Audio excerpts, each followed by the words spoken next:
Assalamualaikum warahmatullahi wabarakatuh. Nah, di sini teman-teman, saya akan membawakan sebuah bab di materi IPA ya. Nah, di antaranya ini ada sistem ekskresi manusia. Di mana sistem ekskresi manusia itu berfungsi atau merupakan sistem yang bertugas untuk mengolah serta membuang zat sisa metabolisme dan racun dari dalam tubuh. Di antaranya, organ-organ sistem ekskresi manusia itu sendiri adalah yang pertama paru-paru, terus kulit, terus hati dan ginjal. Jadi teman-teman, sistem ekskresi juga itu ada organ-organ yang mengeluarkan sisa metabolisme, di antaranya ginjal. Ginjal itu melakukan filtrasi pada glomerulus, lalu ke absorpsi, terus tubulus, terus seleksi, lalu ureter, lalu mengeluarkan urea atau urin asam atau kreatin. Nah, yang kedua paru-paru. Paru-paru itu mengeluarkan karbon dioksida dan air melalui alveolus, teman-teman. Terus yang ketiga itu juga kulit. Kulit itu mengeluarkan keringat melalui kelenjar keringat. Jadi kelenjar keringat itu berfungsi untuk mengeluarkan keringat ya teman-teman. Lalu yang terakhir itu liver atau hati. Nah, liver atau hati ini mengeluarkan zat racun, terus lalu zat racunnya dikeluarkan lagi bilirubin. Yang kedua ginjal. Nah, ginjal itu berfungsi untuk menyaring zat sisa dari makanan atau obat-obatan ataupun racun teman-teman yang terdapat di darah. Nah, di sini di gambar juga dijelaskan bagian-bagian ginjal. Bagian-bagian ginjal itu sendiri ada banyak teman-teman, dan nefron atau segala macam. Tapi ada dua darah. Darah itu ada darah bersih ataupun darah kotor, di mana sama ginjal tersendiri itu disaring dan sudah dipisahkan mana yang harus darah kotor dan mana juga yang harus darah bersih. Teman-teman, jika tubuh kalian itu kelebihan garam atau mineral, ginjal pun akan membuangnya. Jadi ginjal itu tuh udah ada sistem kerjanya gitu loh teman-teman, dan itu ada bagian-bagian sendirinya di mana harus mereka berfungsi di mana itu sudah dijelaskan gitu teman-teman. Urin juga terbentuk melalui 3 tahap teman-teman, di mana tadi kan sudah dijelaskan di mana bisa menghasilkan urin kan. Nah, ini diantaranya urin terbentuk melalui 3 tahap. Yang pertama filtrasi, yang kedua reabsorpsi, yang ketiga sekresi atau augmentasi.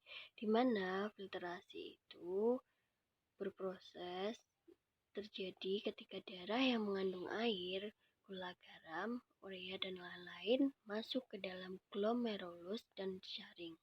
Maka terbentuklah filtrat glomerulus atau urin primer. Yang kedua, reabsorpsi atau penyerapan kembali, di mana proses ini terjadi di tubulus proksimal hingga lengkung Henle dan menghasilkan urin sekunder. Yang ketiga, augmentasi atau penambahan zat, di mana terjadi pada tubulus contortus distal lalu dihasilkan urin sesungguhnya dan dibawa ke tubulus collectivus. Nah, ini teman-teman gambarnya juga sudah tersedia, maksudnya sudah dijelaskan ya di sini gimana prosesnya tubulus proksimal, terus tahap-tahapnya juga sudah dijelaskan teman-teman. Yang kedua paru-paru, di mana paru-paru itu sendiri bertugas untuk memindahkan oksigen yang diperoleh dari udara ke dalam darah. Nah, darah yang mengandung oksigen tersebut akan disalurkan ke seluruh jaringan dan organ tubuh agar dapat berfungsi dengan baik. Di sini juga ada bagian-bagiannya paru-paru ya teman-teman. Di sini tuh juga maksudnya ada beberapa fungsi di paru-paru, ada beberapa bagiannya juga, di mana juga ada fungsinya sendiri gitu teman-teman. Yang ketiga itu kulit. Nah, kulit ini kan ada lapisan-lapisannya nih teman-teman yang digambar ini. Ini ada lapisan-lapisannya kayak kelenjar minyak, rambut, pori keringat, salur kelenjar keringat, atau sebagainya. Nah, di sini saya akan menjelaskan di mana keringat yang dihasilkan kelenjar-kelenjar tersebut berfungsi untuk mengendalikan suhu tubuh dan melumasi kulit serta rambut.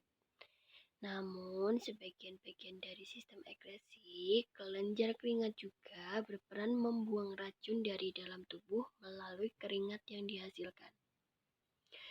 Nah, teman-teman, ini juga ada kata lain atau yang dimaksud kayak ya benar kata lain dari kulit gitu loh teman-teman.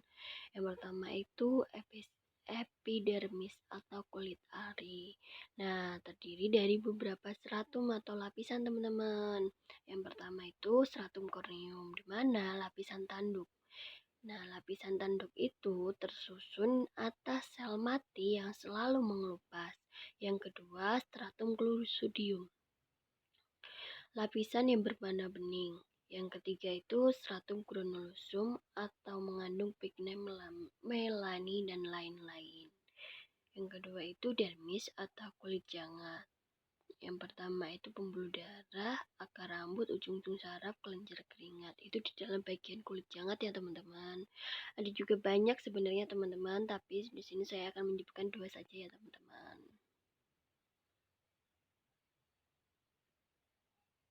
Nah, di sini juga disebutkan ya teman-teman mekanisme pengeluaran keringat, di mana proses pengeluaran keringat dipengaruhi oleh hipotalamus yang menghasilkan enzim Bradynix nih. Ini prosesnya teman-teman. Yang pertama itu suhu meningkat, lalu suhu darah meningkat, lalu merangsang, terus dihasilkan hipotalamus, lalu dikeluarkan mengekskresikan hormon, terus lalu masuk lagi ke darah, lalu merangsang lagi ke pembuluhan darah melebar.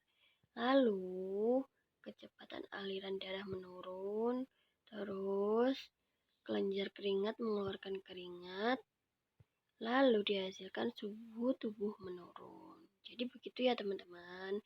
Nah, di sini organ sistem selanjutnya yaitu hati. Hati berfungsi untuk mengolah amonium menjadi urea. Setelah itu, urea yang diolah di hati akan dibuang melalui sistem ekskresi pada ginjal lewat urin. Selain amonia, zat lain yang dibuang atau diekskresi oleh hati adalah zat yang beracun dalam darah, yaitu misalnya akibat konsumsi alkohol yang berlebihan atau obat-obatan yang berlebihan itu bisa merusak hati atau yang disebut bisa penyakit liver itu loh teman-teman. Di sini juga ada bagian-bagiannya dari hati teman-teman. Di sini juga bekerja dengan fungsinya masing-masing ya teman. Jadi tuh kalau sistem ekskresi itu bagian-bagiannya atau organ-organnya itu sudah ada fungsinya masing-masing teman-teman. Jadi kalau seandainya ada salah satu rusak atau salah satu yang tidak bekerja itu pasti akan menimbulkan sesuatu yang tidak baik teman-teman. Ini nama lain dari hati atau hepar. Nah, fungsi hati dalam ekskresi tadi kan sudah disebutkan, menghasilkan empedu secara terus-menerus yang ditampung dalam vesika, velia, atau kantung empedu. Yang kedua, empedu. Nah, empedu ini berasal dari penghancuran hemoglobin erotis yang telah tua. Etrosin yang telah tua dirombak di dalam hati. Nah, biasanya itu kan ada HB-HB-nya. Nah, HB dilepaskan dari sel darah merah eritrosin. HB dipecahkan menjadi hemin, zat bersih, dan globin. Nah, ini ada itunya ya teman-teman, ada ranjangannya nih atau ada caranya. Yang pertama itu salurannya eritrosin tadi yang disebut tadi ya, lalu ke hemoglobin, terus heme itu diubah menjadi bilirubiin, lalu diubah lagi ke dioksidin menjadi diorobin, terus mewarnai feses atau urin. Jadi tuh urin bisa berwarna gitu loh teman-teman. Terus ini kan ada dua nih, ada dua cabang. Nah, di mana heme ini bisa diubah menjadi biliverdin, terus jadi satu warna empedu, lalu disalurkan ke kantong empedu.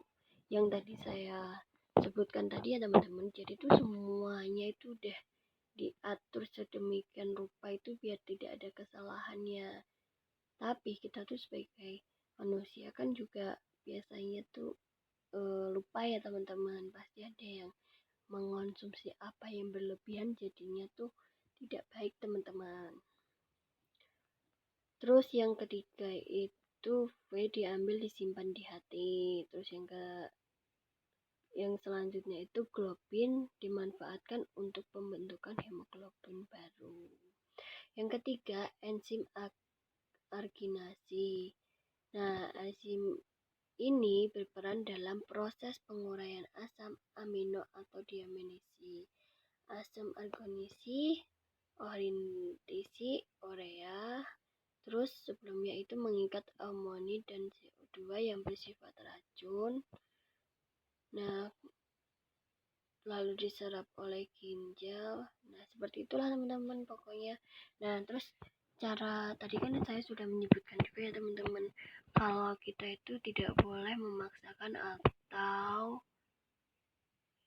mengkonsumsi melebihi apa yang sudah dianjurkan. Nah, ini juga cara menjaga pola organ ekskresi teman-teman. Beberapa organ ekskresi dalam tubuh kita tadi kan sudah disebutkan, diantaranya itu paru-paru, kulit, dan ginjal. Paru-paru mengeluarkan karbon dioksida lewat respirasi, terus mengeluarkan garam melalui keringat, dan ginjal mengeluarkan limbah nitrogen seperti urea, asam, urea, dan amonium. Terus caranya itu yang pertama itu konsumsi air putih yang cukup. Nah, konsumsi air putih yang cukup itu konsumsi air putih. Air putih itu sangat bagus banget buat kesehatan teman-teman. Jadi dianjurkan berbanyak meminum air putih teman-teman. Yang kedua itu mengatur pola makan. Jangan sampai makannya itu kekenyangan. Terus jangan sampai kita telat juga makan. Jadi itu ada aturannya sendiri teman-teman. Dan kalau seandainya kita melanggar pasti ada sesuatu yang mungkin bakalan rugi sama kita sendiri. Contohnya kalau kita telat makan gitu ya teman-teman. Nah, itu pasti kita bisa yang punya asam lambung naik, pasti langsung asam lambung naik, terus langsung kita mempunyai emah, seperti itu teman-teman. Terus yang ketiga itu rajin berolahraga. Kita juga harus rajin berolahraga, tapi kita juga tidak harus kecapean teman-teman. Jadi aktivitasnya sama olahraga itu harus dibandingkan juga. Terus olahraga juga harus disesuaikan dengan kebutuhan kita atau disesuaikan dengan tubuh kita sendiri teman-teman.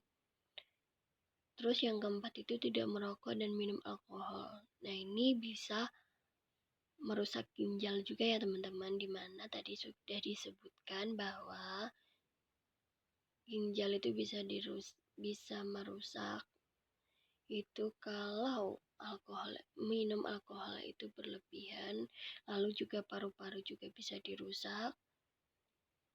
Intinya organ sistem ekskresi manusia tidak bekerja dengan baik jika kita mengonsumsi rokok yang berlebihan dan minum alkohol yang berlebihan. Yang kelima itu istirahat yang cukup. Tadi yang saya sudah jelaskan, olahraga dan aktivitas itu diseimbangkan, jadi tidak berlebihan teman-teman. Jadi kita juga punya waktu istirahat yang cukup. Nah, sekian dan terima kasih teman-teman. Ini penjelasan saya. Semoga kalian memahami dan semoga ini bermanfaat bagi saya maupun kita semua. Kurang dan lebihnya mohon dimaafkan. Wassalamualaikum warahmatullahi wabarakatuh. Terima kasih.